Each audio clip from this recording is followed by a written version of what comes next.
अस्सलाम वालेकुम जी। News update में खुशामदीद। जिस दिन से ये नई हुकूमत आई है, मजाल है कि इस हुकूमत ने कोई भी ऐसा काम किया हो कि जिससे अवाम में कोई खुशी आई हो।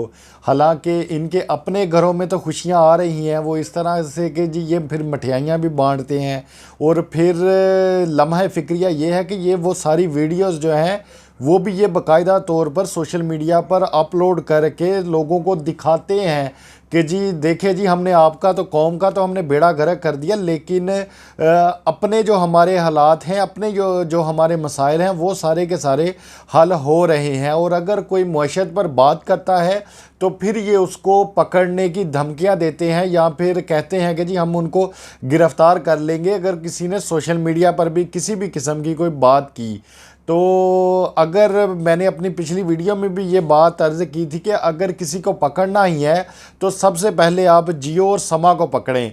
आज जो मैं आपके साथ ख़बर एक शेयर करने लगा हूँ, ये वैसे तो आज दो ख़बरें हैं, लेकिन एक जो ख़बर है ये बम की तरह गिर रही है इस मज़लूम आवाम पर। और अब जनाब ये ख़बर आ गई है जियो न्यूज़ पर और समा पर भी। मैं फ़िलहाल आपके साथ ये जियो की ख़बर शेयर करूँगा उसी तरह लफ्ज़ ब लफ्ज़, और फिर हम इस पर आगे मज़ीद बात करेंगे। और फिर हम बात करेंगे इमरान खान साहब के बारे में। हुकूमत ने पेट्रोलियम लेवी 50 रुपये से बढ़ाकर 100 रुपये फ़ी लीटर करने का मंसूबा बना लिया। वफाकी हुकूमत ने मईशत की बहाली के लिए मंसूबा तैयार कर लिया। हुकूमत की जानिब से मईशत की बहाली के मुजवज़ा मनसूबे की तफसीलात जियो न्यूज़ ने हासिल कर ली। ज़राए के मुताबिक मुजवज़ा मनसूबे की तफसीलात गुज़िश्ता रोज़ कौमी सलामती कमेटी इजलास में पेश की गई। मुजवज़ा मनसूबे के मुताबिक टारगेटेड सब्सिडी मुआशरे के कम आमदन वाले तबके को दी जाएगी, जबकि ये ख़बर आपके सुनने वाली है जी, जबकि पेट्रोलियम मसनूयात और गैस पर पेट्रोलियम लेवी 50 से 100 रुपये फ़ी लीटर करने की तजवीज़ है। तो अब ये जी ख़बर आ गई है कि जी 100 रुपये तक जो है वो फ़ी लीटर के हिसाब से लेवी जो है वो बढ़ाने का मंसूबा तैयार कर लिया है इस मौजूदा इम्पोर्टेड हुकूमत ने। और अब आप खुद ये चीज़ का अंदाज़ा करें, आप ये चीज़ सोच नहीं सकते कि किस तरह से अब इसके बाद जो महंगाई है वो इस मुल्क में बढ़ेगी, क्योंकि जब पेट्रोल बढ़ जाएगा तो फिर हर चीज़ जो है, हर चीज़, क्योंकि जितनी भी फैक्ट्रियां हैं या जो भी मामलात हैं, अगर गाड़ियों की आमदरफ्त है, जो माल लोड लेकर आते हैं, तो फिर जारी बात है उन पर भी जो है वो भी चीज़ें महंगी होंगी और वो महंगी चीज़ें मंडी में पहुंचेंगी और मंडी से महंगी चीज़ें पहुंचेंगी फिर आवाम के पास।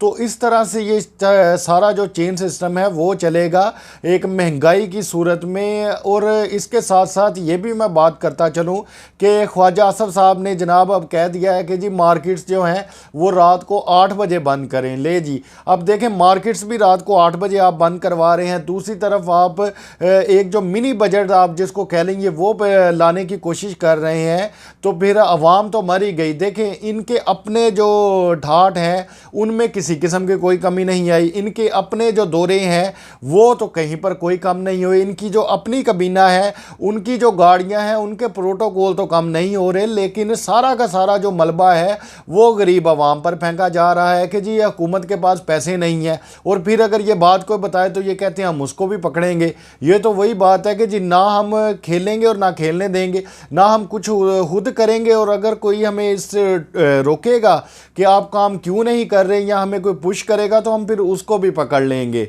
अच्छा, अब मुल्क में ये भी बात चल रही है कि जो इलेक्शंस हैं वो होने वाले हैं इस तरह से कि जी शेख रशीद साहब ने भी कह दिया है कि इलेक्शन तय हो गए हैं, बाकी अब जो सेटअप है वो बनना बाकी है, उस पर अब जो बातचीत है वो चल रही है। अच्छा, इस पर अब एक बड़ी दिलचस्प सी खबर है, वो ये है कि इमरान खान की नए आर्मी चीफ के साथ मुलाकात की ख्वाहिश का इजहार। सदर अलवी किरदार अदा करेंगे, माजी की तलखियों को बुलाकर आगे चलने की ख्वाहिश पैगाम चीफ को पहुंचाया गया, जिस पर चीफ ने मुलाकात के लिए वज़ीर आज़म को आगाह करके इनसे इजाज़त मांग ली। तो अब कुछ लोग तो कह रहे हैं कि जी ये ख़बर फेक है या झूठी है, लेकिन अब देखें जी, ये जो ट्वीट किया है ये बहुत ही सीनियर जर्नलिस्ट हैं, ये इमरान मीर साहब, और इनकी काफ़ी ज़्यादा जो मुलाकातें हैं वो होती रहती हैं आर्मी के हवाले से।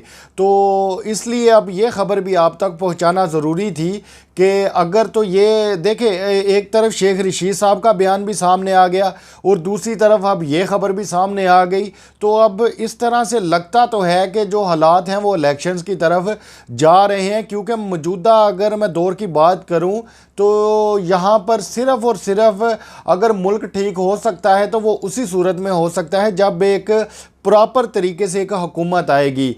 और इसके साथ साथ अब हम ये भी देख रहे हैं कि हुकूमत जो है हमारी, जो पीडीएम है, ये भी अब जो अपनी जो नशिस्तें हैं या अपने जो उम्मीदवार हैं इन पर अब गौर व फिक्र कर रही है। तो इन सब से अब लग रहा है कि मुल्क में अब जो हवा चल रही है ये इलेक्शन की हवा चल रही है। आपकी इस बारे में क्या राय है? आप अपनी राय से हमें ज़रूर आगाह कीजिएगा।